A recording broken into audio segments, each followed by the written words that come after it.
A ton of you have commented on my videos that it is getting harder to farm resources in ARK. And well, after thousands of hours of playing the game, I'm creating this guide on how to farm resources in the current meta. Hello Dodo crew and welcome back to another video on ARK Survival Ascended. Grab a bottle of water and let's get straight into it.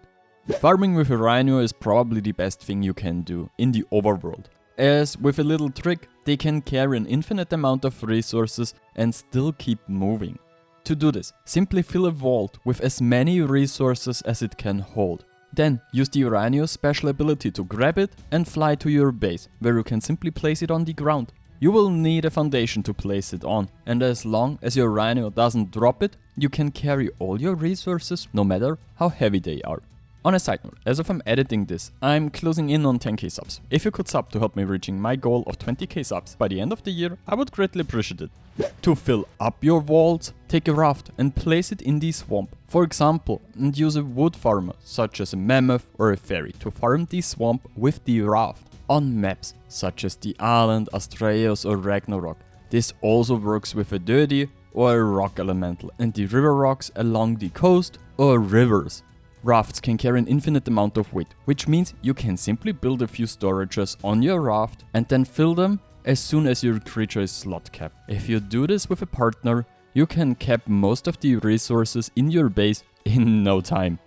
Element veins are risky, take a while, but are the best method of farming element. To make sure the effort is worth it and you get the most out of it, you need to farm the vein with a mantis that has as many points as possible spent into damage and your best pickaxe. To get the most element out in the end, you'll need a summer Drickling for the damage buff, a Utyrannos with its roar and the town bell from the Bob's Tall Tales DLC. With these buffs, you'll double your mantis's attack, which will give you several stacks of element with just one vein, depending on your settings. Running around with the frog and licking Meganuro may not be new or especially creative, but it saves you a lot of resources and time if you don't have a better option. Depending on the server and map, you can farm an insane amount of cementing paste in the swamp cave or on Astraeus in the new Rhino cave. As an alternative, you can farm beaver dams, but please only on Astraeus. I don't know why, but the beaver dams on Astraeus easily yield twice as much cementing paste as on all other maps, while spawning much more frequently and being closer together. So just grab your Meguana and fly from dam to dam and loot the paste.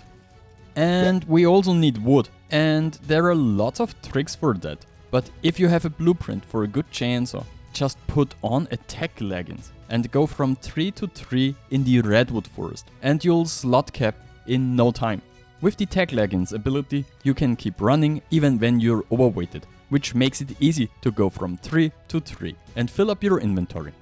Since Ragnarok, many creatures now have a solo farming mod that you should for sure use. Creatures such as Ankies, Dirties and Beavers now farm automatically when you carry them around with an RG or a Karki and hold them to the appropriate resources, even if this causes them to become overweighted, which makes it even better than any other method that has existed until now. You can also set which resources they should farm, which gives you even more of the corresponding resource. Unfortunately, not all resources are included in the wheel, which makes it a bit strange in some places. For example, if you want to farm electronics with your dirty.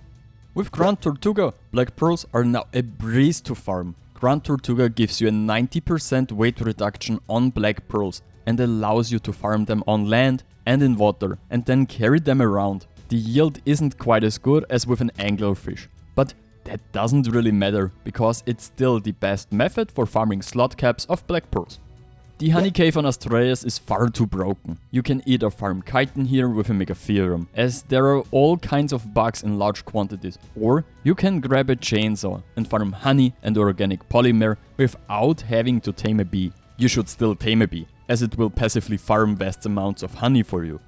The abysmal small stacks of organic polymer make it very inconvenient to store, and on top of that, they have a very short spoil time. But with a little oil and a cooker, you can easily turn the polymer into soap and store it in huge stacks until you need it. Soap has no spoilage time and can be stored forever.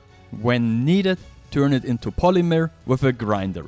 But you can also simply store the organic polymer in your snail. This greatly increases the time it takes for the polymer to spoil and makes it much easier to store it. And you can put as many snails as possible in your base, as they also have other useful abilities that you can use, but more on that later. Passive farming methods are often not as effective as other ones, but the advantage is that they're, well, passive, meaning you don't have to do anything and still get your resources. It often takes significantly longer or you get fewer resources, but when used correctly, you can gather an infinite amount of resources that you can use. There are so many ways to passively farm resources, so I'll just list the most important ones in a quick overview. Beehives produce honey when putting rare flowers into them. Monkeys can gather fiber when running around outside of your base. Survivor Mate and Thralls can farm different types of resources like silica pearls or automate stuff in your base. Gachas drop all kinds of resources and gear you can use in your playthrough. Ecatinas drop Ecatina paste as poop and store it in their inventory, which acts as cementing paste. Ovis are important when it comes to farming hide and raw mutton, and oil pumps make it super easy to get some passive oil.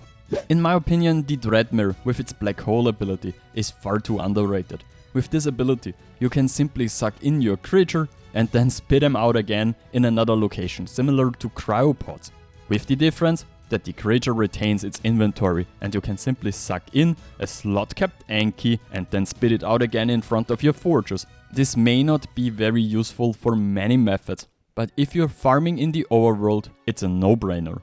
In my opinion, farming with a Dunkleostus underwater is also underrated. On maps like the center, there is so much metal, stone, oil and obsidian in areas of the sea that you can farm so easily with your donkey that it almost has to be a bug. Just place a vacuum with a teleporter and farm all the metal from the deep sea with your donkey in a few minutes, and your forges will run for several days and still not be able to melt all the metal. Gachas and Ecatinas are a match made in heaven. Ecatinas poop cementing paste on the ground, and Gachas simply pick up the cementing paste. If you then put structures or plant white traps in their inventory, they will eat these first and leave the cementing paste in their inventory, which you can then simply take later. Since paste is one of the resources you need the most, it's basically a no-brainer to use this method passively. Of course you can go farming with your Bronto every time you need berries or vegetables for your cakes. Or you can simply build an automatic greenhouse with your Survivor Mate and always have enough berries and vegetables in your base. Not only can it feed all your berry eaters with a feeding trough, but it can also automatically produce items such as med brews for you. It's so easy to build greenhouses and even easier to automate them. Carcinos farming is probably the best known method, but it's still important to mention it. If you already know about it, just skip this part. Take your Carcinos and the creatures you want to farm with in both claws and then throw them at the resources you want to farm. It's that simple. Carcinos can keep throwing creatures even if they are overloaded, which means that you can always move with a Carcinos, even if your Ankis and Dirties are overweighted. If you have creatures in your base that you don't need anymore or want to build an automatic farm, get a biogrinder and grind your creatures into resources, and more importantly, kibble. Very few players still craft kibble by hand, as the grinder gives you much more and is also much easier to use without having to keep huge numbers of creatures just to get all the eggs for kibble. It's much easier to tame a few creatures, set them to automatic breeding and then just grind the babies directly. And you will see, you'll never have to craft kibble again. Getting through the map quickly can sometimes be a real pain, but with a linked storage box and a bed, you can easily teleport yourself to another location. Just put your stuff in the box and spawn at the bed near the box where you want to take your stuff out. The easiest way to move large amounts of resources is to simply travel back and forth between maps, as the size of your inventory does not matter. You can completely overload yourself and then upload everything at the terminal, because weight doesn't matter here. Then you spawn on the map where you need the resources and simply download them while you spawn. You will spawn with an overloaded inventory, but you can put your resources directly into your forge or your vault. Dedicated storages can carry the largest amount of resources, and you can always add the entire storage to your inventory. Simply open your inventory and click on Transfer All to add the entire storage to your inventory. At the same time, you can access the resources in your storage from anywhere and craft directly from your storage in the workbench, fabricator or replicator, without having to carry your resources back and forth all the time. Yes, this point is quite simple. You can never have too many resources, especially in PvP. It's always good to have a few extra resources, because if you're attacked, you will need them to defend yourself. There is nothing worse than being in the middle of a raid and realizing that you have no resources left and can no longer attack or defend, forcing you to abandon the raid or face certain defeat. Honestly, there is so much more, but I've tried to summarize the most important points in this video. If I have forgotten anything, please write me a comment. During my research, I saw that there are many other videos like this one, but to be honest, the points are always the same. However, I will link a few good videos that you can also watch. I hope you liked this video, and I'm thrilled to read if this video has helped you. Hit the like button, leave a comment below for the algorithm, and consider subbing to the channel. Alright, Frodo.